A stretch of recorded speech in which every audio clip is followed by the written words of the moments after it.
आखिर आपने फिल्में छोड़कर राजनीति को क्यों अपनाया? फिर भी आप राजनीति क्यों आ रहे हैं?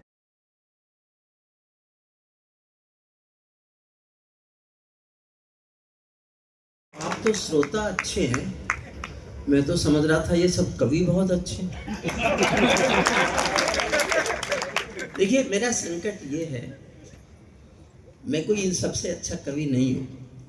श्री विजय ठाकुर जी को छोड़ के बस मेरी उम्र ज्यादा है इन लोगों से, इसलिए मेरा नंबर। अब तक आप अच्छी कविताएं सुनकर थक गए, ताली बजा बजा कर सुन गए, थक गए, गीत सुन सुनकर थक गए, सर्वेश जी को देख देख के थक गए। आप जानते हो जिस कवि का नंबर सबसे बाद में आता है उसका संकट क्या है? मैं अपना संकट बता रहा हूं, आप समझ जाए। तो आपने ठेले पर कोल्हू में गन्ने का रस निकलते देखा है? गन्ने को एक बार डालते हैं, फिर उसको पीछे से उठा के फिर दोबारा डाल देते हैं, और जब वो गन्ना बिल्कुल खुक्कस खोई हो जाता है तो मुझसे कहते हैं इसमें रस निकाल के दिखा। मैं नींबू फंसा की कोशिश करता हूँ, इसीलिए सर्वेश जी को अपने पास बिठा लिया है। आज्ञा हो तो मैं भी छेड़ूं वीणा की झंकार वभे, और समय से कह दूं झूमे गाए मेघ मल्हार वभे। मुझको मां शक्ति ने दी है प्राणों में हुंकार वभे, और विधाता ने सौंपी है अधरों को ललकार वभे।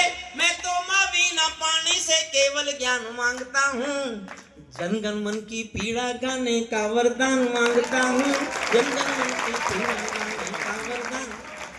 आप सचमुच बहुत अच्छे श्रोता हैं, इसलिए मैं एक अपनी सबसे नई कविता सबसे पहले सुना रहा हूँ। हालांकि मैं ऐसी कविताएं सुना सकता हूँ जिन पर बहुत तालियां बजें, लेकिन आज जिस तरह की श्रेष्ठ कविताएं इंदु अजनबी के संचालन में, संयोजन में हुई हैं, मुझे ये मोह छोड़ना पड़ेगा और मैं नई कविता अपनी एक सुना रहा हूँ।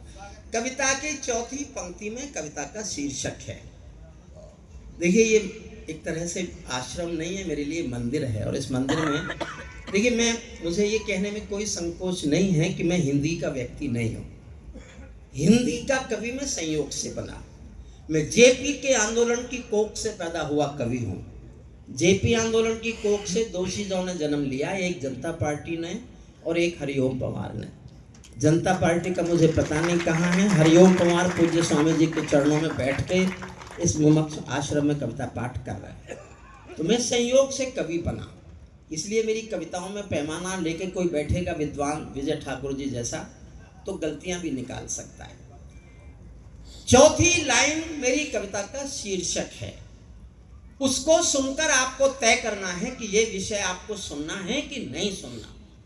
आधे लोगों ने ताली बजाई तो आधी कविता सुनाऊंगा, एक चौथाई लोगों ने ताली बजाई तो एक चौथाई, और एक एक व्यक्ति की पीछे तक बैठे व्यक्ति की ताली मुझे सुनने को मिल गई तो कविता का अधिकांश भाग सुनाऊंगा, पूरी तो तब भी नहीं सुनाऊंगा क्योंकि मैं एक दो कविता और सुनाना चाहता हूँ।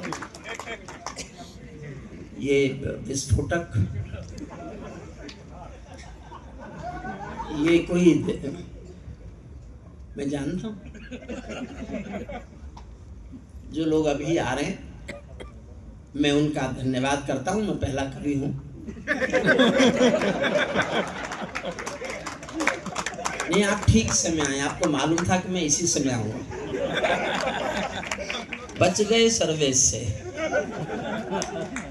आप क्यों खड़े? बैठ जाइए, आप भी बैठ जाइए, बैठ जाइए। चौथी पंक्ति तय करेगी कि ये विषय, क्योंकि मैं माफ करना, मैं हंसी में नहीं, हंसी में ही कह रहा हूँ, मैं थोड़ा इन लोगों से अलग हूँ, मैं थोड़ा पढ़ा लिखा हूँ।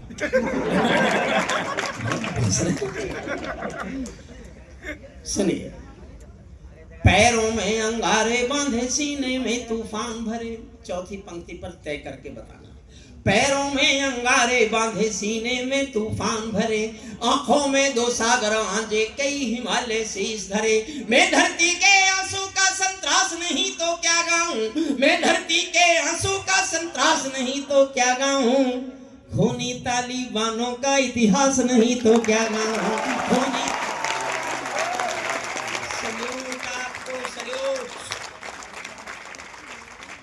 बहुत अच्छा, बहुत अच्छा पूज्य स्वामी जी, ये मेरा सौभाग्य है कि इतने अच्छे